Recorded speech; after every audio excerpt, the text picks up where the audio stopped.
The Germans called them Chanel boots, or espers we called them. He boasts Ava enemy. These extremely fast and highly maneuverable motor torpedo boats played havoc in many oceans through World War II, but in particular in the North Sea and the English Channel, where they aided U-boats in attacking Allied shipping today. Just one of these feared a boat survives, the S-130. The boat was commissioned in October 1943 with a crew of 35 and a range of 700 miles. The E-boat was constructed of lightweight wood and aluminium and was powered by three 2,500 horsepower diesel engines.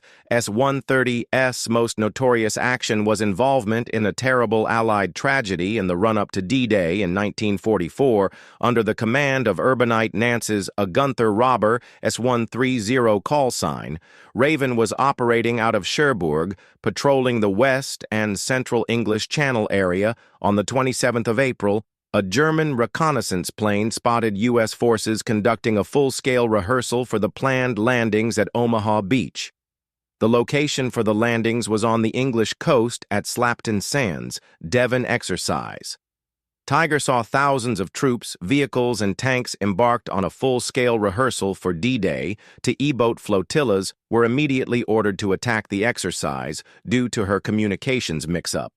The British destroyers protecting the U.S. landing ships were removed, leaving just a small force of MTBs to protect the ships just after 1 a.m. in pitch dark and steaming. At 36 knots, the E-boats attacked, hitting landing ships packed with U.S. Army personnel. In the confusion, the Americans shot at each other, adding to the death and destruction. The E-boats then departed as swiftly as they had come, leaving 749 Americans dead. The body is washed up all along England's south coast, and a massive cover-up was launched. S-130 saw action on D-Day firing torpedoes at the massive invasion fleet and was captured intact in Rotterdam, Holland, by the advancing British. The Royal Navy re-engined S-130, increasing her top speed to 45 knots, and she was used to make high-speed reconnaissance.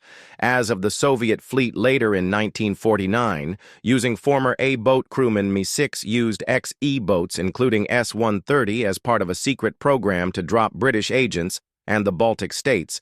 In 1956, the program was terminated and S-130 was handed to the new German Bundeswehr Inner, where she was used to train a new generation of fast attack boat crews. The last surviving World War conclusion to the second boat continued in service with the German Navy until 1991. S-130 became a houseboat until purchased by the British Powerboat Company in 2003 for restoration in 2008. The famous British collector Kevin Wheatcroft purchased S-130 and began a long and expensive rebuild. She is currently at Southtown Marina in Cornwall, the very last of Germany's snow boots still in existence. I hope you've enjoyed this short film, and if you have, please do subscribe. Many thanks.